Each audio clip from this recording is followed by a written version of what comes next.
shir ballaaran oo isugu yimaadeen waxgaradka culimmada diinka odayaasha dhaqanka dhalinyaro haween iyo marti sharaf kale ayay kalsoonidii kala noqday xildhibaanka beeshooda u matala baarlamaanka federaalka Soomaaliya shirkan oo waxgaradka ka hadla ay diiradda ku saareen sidii ay u heli lahaayeen xuquuqda ka maqan beesha Abubakar iyo kaalinta xildhibaankooda Professor Maxamed Cali Jiise oo qabanqaabada shirkan gacan weyn ka geystay ayaa faahfaahin dheer ka bixiyay ujeedka shirka iyo danta laga lahaa wuxuuna ka qaybgalayaasha shirka ugu baaqay in beesha sanadkan ay soo xishaan xildhibaan lagu kalsoon kulanka maanta waxaa isugu yimid dhammaan indheergaradka odayaasha dhalinyarada dumar iyo rag iyo dumarba ee beesha Abubakar weyne waxaana looga hadlayay oo ajanduhu uu ahaa xuquuqda ka maqan beesha Abubakar ee ugu dhex maqan Soomaali weyn iyo kaalinta xildhibaanka hadda Abubakar uu uga jira maaragtay iyo kaalinta xildhibaanka beesha Abubakar uu ka taagan yahay maaragtay ii sheegay xuquuqda ka maqan beeshiisa taasoo aan in badan aan ku qiyaasaynay inuu ka gaabiyey hawshii loo magacaabay ama uu kursiga ugu fadhiyey taasoo ahayd in uu xuquuqda beesha Abubakar dowladda ama heerka federaal ama heerka regional ama city level intaba uu asaga uu maaragtay wakiil uga ahaa oo uu aad uga gaabiyey inuu maaragtay ka soo dhalaalo waayo waxaa waye beesha waxaa jirta Abubakar dhalinyaro fara badan oo iskuulaadka dugsiyada ka soo baxday oo wax shaqo aan hayn unemployment ama shaqo la'aantu ay tahay 90% shaqo la'aan dhalinyaro badan oo dugsiyada sare ka baxay oo jaamacado u baahnaa oo wax u qabta aan la arag oo ayagana aan wax scholarship ama yani fursad waxbarasho aanan helin oo waxna kala qaban waxaa kaloo jirta yani baahida ay qabaan dadweynaha Abubakar oo waddanka meel kasta ka degan tuulo iyo magaalo iyo inta gaar ahaan tuulooyinka ay leeyihiin inuusan waxba u qaban jidna maaragtay uusan waddanna wax ka qaban ceelna u qodin isbitaalna uusan maaragtay uusan kaalin ka geysan haddii ilaahay ku leeyahay bulshada guud ahaanna inuusan waxa uu qabtaba aysan jirin sidaas daraaddeed ayaan waxaan isugu nimid waxaan asaga aan ka codsanay inuu la kulmo bulshooyinka beesha Abubakar oo uu ka qanciyo bal muddadii uu xildhibaanka ahaa waxa uu qabtay iyo wixii uu qaban waayay intaba marka taasna waa uu diiday inuu bulshada inuu la kulmo oo uu dhegaysto oo dhegtiisa u dhiibo oo yidhaahdo waa idin dhegaysanayaa bal wixii aad su'aal aad qabtaan aan isu nimaano oo aad i weydiiyo oo aan idinkaaga jawaabo wuxuu doorbida marka inuu bulshadii uu maaragtay la kulankeedii uu diido oo weliba yani uusan wax ixtiraam ama respect xataa maaragtay inuu muujiyo inuusan u haynba bulshada u matalay marka go'aan noocay ayaad ka qaateen haddii intaas ay dhacday intaasi markay dhacday shirka maanta la isugu yimid ayaa dadweynihii waxay soo jeediyeen in loo qabto cod kalsooni in loo qabto oo la isweydiiyey war ma ku kalsoonaha ninka asaga oo xildhibaanka ah beesha Abubakar xasan macalin inuu hawsha uu maaragtay u fadhiyey meesha in aad kalsooni ku qabtaan mase kalsoonidu waa kala laabateen waxayna si qayaxan ay u caddeeyeen inaysan wax kalsooniya ku qabin oo guud ahaanba kalsoonidii beesha ay kala laabteen saas daraaddeed ummadda Soomaaliyeed meel walbay joogto waxaan u sheegaynaa in aan kalsoonida kala laabanay xildhibaan xasan macalin oo uusan beesha Abubakar wax kalsooniya oo dambo uusan ku qabin maxaad ku eedaysay marka oo ka soo bixi waayay midda ugu daran waxay ahayd inuuba diidaba gebi ahaanba inuu la kulmo beeshiisii oo uu dhegaysto oo dhegtiisa siiyo oo yidhaahdo waa idin dhegaysanayaa bal ii sheega waxa aan ku qaldanahay ii sheega waxa aad iga tabanaysaan ii sheega maaragtay waxay maaragtay aniga iga maqan oo dhan oo aad leediin maaragtay ama aad iga tabanaysiin baad leediin ma aadan qabana ii sheega aan idin dhegaysto tiina waa laga waayay wuu diiday inuu dhegaysto wuxuu yidhi aniga maba la furmaayo maaragtay mas-uuliyiintii madasha ka hadasha ayaa si iskumada uga hadla kaalinta xildhibaanka beesha Abubakar laga rabo inuu beesha uu qabto shirku intuu u socdo waxaa lagu taageero qodobadii ka soo baxay shirkii wadatashiga qaran ee Muqdisho lagu soo gabagabeeyey waxaana ka mid ahay hadalladoodii waxaan aad iyo aad u bogaadinayaa Professor Maxamed Cali Jiisow gogashaan sharafta leh oo u dhigay beesha Abubakar oo ay uga tashanayso aayaheeda mustaqbalka siyaasadeed waxaa hadda soo marnay annaga muddooyinkan dambe dad muxuu ahaa tafarruq badan oo wax badan nagu dhaafeen haddaan nahay beesha Abubakar beeshu aayaheeda waxaa la rabaa inay ayada ka tashato sababtu maxay tahay group macnaha ama kursi ha ku fadhiyo hadda talahaya ama qolo kale oo rabta madaxtinimo hadda oo madaxweyne rabta inay Abubakar wax u qoraan oo ay annaga wax naga dhex qortaan ma aha laakiin waxaa la rabaa odayaal dhaqan aan leenahay oo sharci ah 4 odayaal leenahay erga kasta oo la qoraayo beelaha Soomaaliyeed ay qoranayaan yaan annagu ka midnahay beelaha u madax bannaan odayaashooda 4 ah 4 odayaal leenahay 4 odayaal waxaa la rabaa iyaga xaq u leh inay qoraan ergadooda 4 oday sababtoo ah maxay keenaysaa matalaadda saxda ah ee maanta odayaasha dhaqanka ah annagu wax kale miyaan haynaa 4 odayaa matalaad noo ah iyo oday guud oo ayagu wakiishaan qofku doona ha noqdo waxaa la rabaa marka ayaga iyo dadka ay u wakiishaan ergada Abubakarna mustaqbalka in lagu gubaabiyo inay doortaan ninka macnaha danahooda ka shaqeynaayo waad ogtiin dhallinyaradeenii waa wada baagamuudda ayagoo jaamiciyiin oo wax bartay waa ogtihiin dadkeennii muxuu ahaa wax bartay meel walba inay joogaan oo aysan helin fursadaha shaqo gabdhaha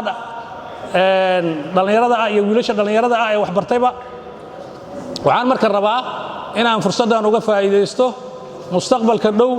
in hadduu alla idmo la helo xildhibaano dadkan aan ka soo jeedna matala oo si sax u matala oo lala xisaabtamo oo lagula xisaabtamo mas'uuliyaddooda xildhibaannimo hadday noqon lahayd scholarship hadday noqon lahayd shaqogeyn hadday noqon lahayd muxuu ahaa horumarin mashaariicda horumarineed hadday noqon lahayd mashaariicda samafalka hadday noqon lahayd ceelal waxaa la rabaa xildhibaan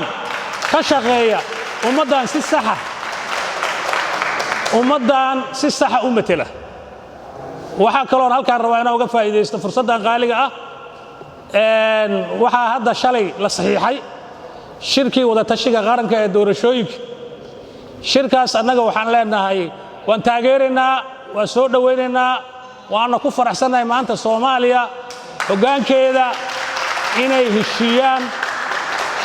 ku heshiiyaan jihayntii doorashada waxaana la yidhi muddo 2 bilood ah waa inay dhacdaa ay ku dhacdaa doorashadaas hadduu alla idmo waxaan marka kale oo aan fariin u diraynaa madaxda maamul goboleedyada iyo madaxda dowladda federaalka ee heshiiskaas taariikhiga ah saxiixay inay dhaqangelintiisa ay ka dhabeeyaan waa la saxiixi karaa saxiixu waxaa ka muhiimsan dhaqangelin waxaan rabnaa sidii loogu heshiiyey wax walbaba in loo dhaqangeliyo beesha Abubakar waxay taageereen heshiiskii la saxiixay iyo dhaqangelintiisaba sida loogu talagalay in loogu dhaqangeliyo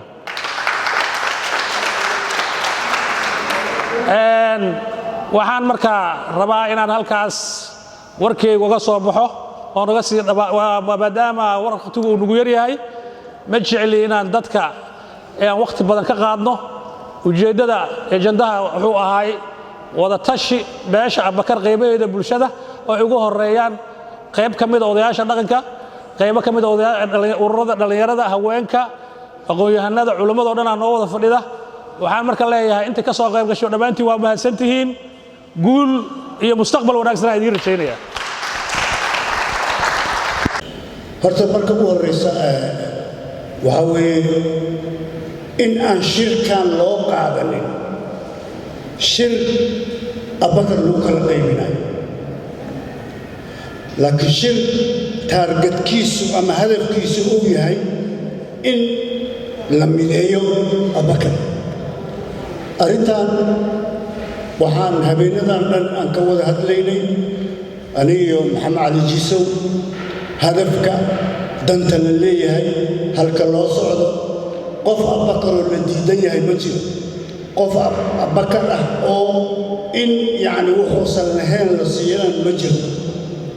waxaan u soconnaa waxa weeye in aanu hal noqon. waxaad ogaataan tariinka hadda daraad la go'aamiyey ama go'aamada daraad la gaaray, qofkii ka hara ama qabiilkii ka hara wuxuu sugayaa 4 sano. 4 sanona waa nagu dheer tahay, waayo dadkeennii ayaa kala daadsan. marka waxaan codsanaynaa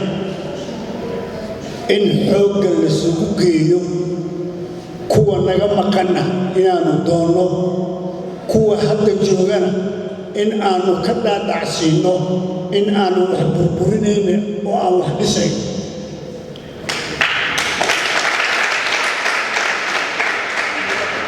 qolooyinkana matalayay 10 sano waxay ku fiicnayd sidii ninkii hore uu sheegay inay halkaa yimaadaan oo lala xisaabtamo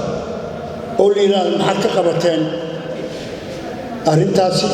arrintaa maxaa ka qabateen, xaggee u jeednaa 10 sano maxaad yani ma dhicin. laakiin annagu waa ku celinayaa ma aha inaan Abubakar burburinayno ee inaan waxaa weeye Abubakar aanu yani unitigiisa ka shaqaynayno wax kastaa nagu qaadatay. hadda ninkii Abubakar ka shaqeyn waayena inaan iska hor leexin. nimankii hadda soo shaqeeyey runtii xoogaa dhaliilo badanaa ka soo baxay. hadda dhaliiladaas waxay ku kasban karaan in aysan Abubakar mar kale matalin. haddii inta ay noo yimaadaan justification ama cudurdaar macquul ayna siiyaan, annagu nin Abubakara ma riixayno, nin Abubakara xubintiisa ma u diidayno. laakiin ninka aan intaan iyo inta naga maqan aan waxba u qaban xaq naguma laha inuu mar kale noo hogaamiyo. aniga iyo nin la yidhaahdo cabdikariim walaahi cantala u taqaaniin waxaan mas-uul idinka nahay isboortiga. cantar waa taqaaniin jayni dheelaaye, aniga milshiibiya dheelaaye. laakiin in the meantime Abubakar aan nahayo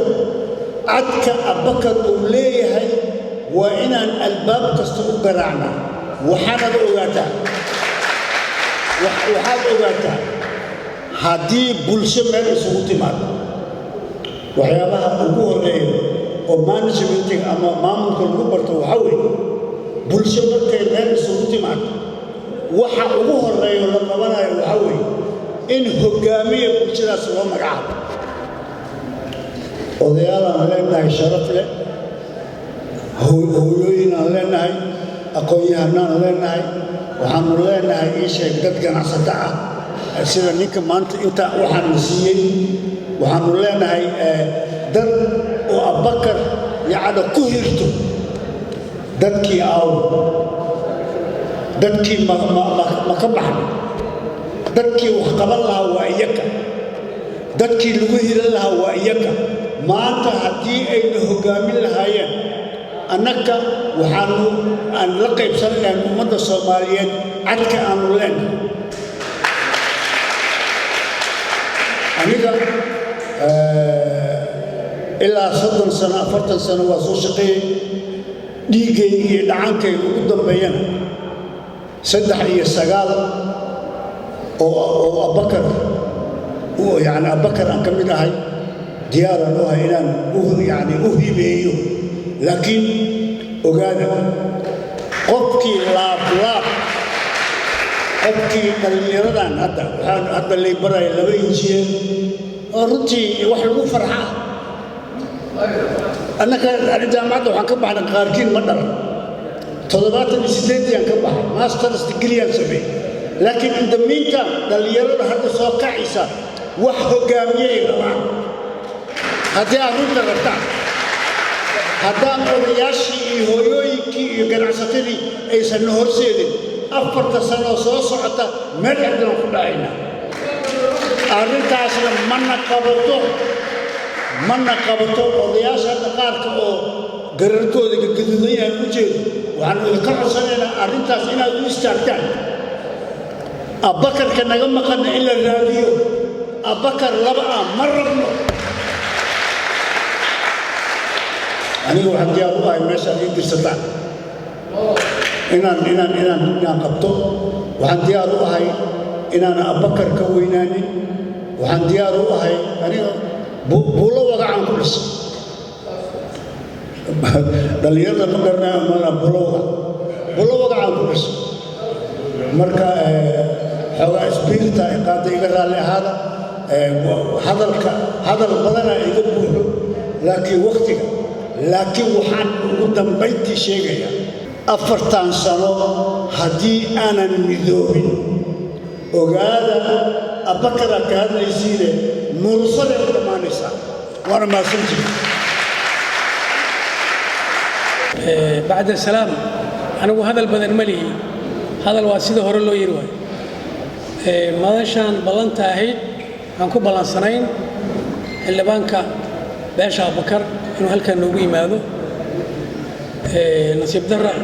maarkana uu naga baaqday waxaan halkan isugu nimid in la unko ama la diyaariyo midnimo abbakar sidii waxay hore nagu dhaceen in ayna nagu dhicin in dadkaasi la mideeyo oo laysu yimaado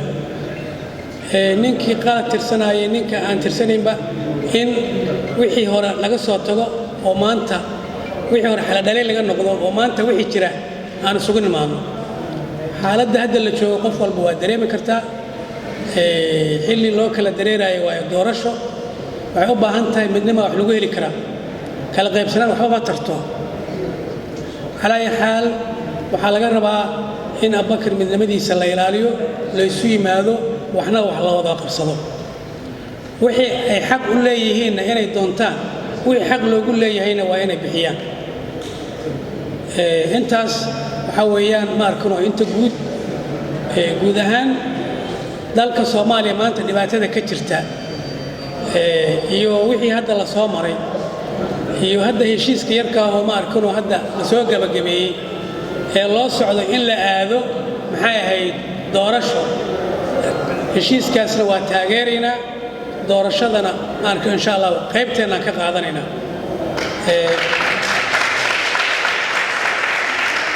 dadkuna waxa waaye haddii la isfiirfiirsho waa la kala fogaana qalbiga dadka doo isku dhacana waa la sii kala durka waxaan rabaa in la mideeyo dadka qalbigiisa iyo ma arkano maxay midnimadiisa in la adkeeyo in la isu sabro arrintaasa muhiim ah khayr Allah siiyo rag odayaalo oo arrinteena hadda aan ka hadlaynay runtii meel fiican ka qabtay mi faamino raggaasna ilaahay khayr ha siiyo waa rag wanaagsan oo aragti fiican waana ku raacnay waana soo dhawaynaynaa على حال أرنتاس أي أنك نوع أكتاي والسلام عليكم ورحمة الله وبركاته. waxaan halkan ka salaamayaa dhammaan bulshada qaybaheeda kala duwan dhalinyarada haweenka waxgaradka iyo siyaasiyiinta waxaan ku salaamayaa salaanta islaamka dhammaan waxaan leeyahay assalaamu calaykum salaanka bacdi waxaan mahad u jeedinaynaa walaalkeena maxamed cali jiiso soo qaban qaabiyay gogoshan sharafta badan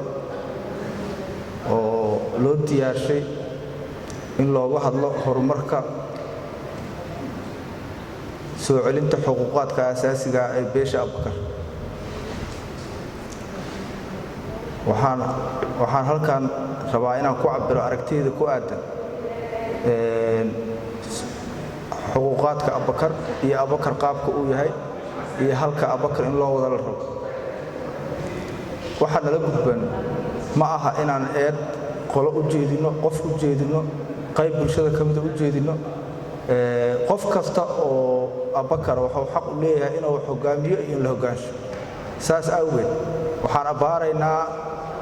xilligan hadda joogno wixii ka dambeeyo in aan talada Maxamed Cali Jiisow qaadano oo aan wajahno dhibaatada iyo problemka aan ku jirno sida aan uga bixi lahayn annagoo markaas noqoyno tabliiq aadayno walaalaheena qaybaha kala duwan ku qancayno soo celinta jiritaankeenna iyo inaan meesha hadda taaganahay aan ka tagno waa aaminsanahay kuwa naga maqan qaybahooda kala duwan qof kasta waan rabaa inuu qurxoonaado Abubakar inuu wanaagsanaado inay dad jiro oo sharafkooda iyo cisigooda iyo meesha ay joogi jireen iyo waxay ahaan jireen inay soo ceshtaan qof kasta uu rabaa laakiin waxa noo diidaa waxay tahay dhaliilaha tirada badan eedaha faraha badan isu jeedayno aan la isu imaanayn waxay sahlee in nala ragaadiyo oo aan meesha aan u socono aan gaari weyn waxaan ku talin lahaa inaan qaadno hanaanka cusub oo Maxamed Cali Jiisow keenay oo ku aadan qof kasta oo Abubakar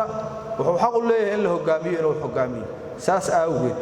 qaybaha kala duwan ee bulshada siyaabaha hadda wuxuu jiraan waxa aan sharaxayna ma wax tagana tigsimaad ma lahayn Soomaalidu tiraan waxa nala gudbo waxa waaye inaan abaarno inaan bulshada inaan badbaadino wajahno waxaan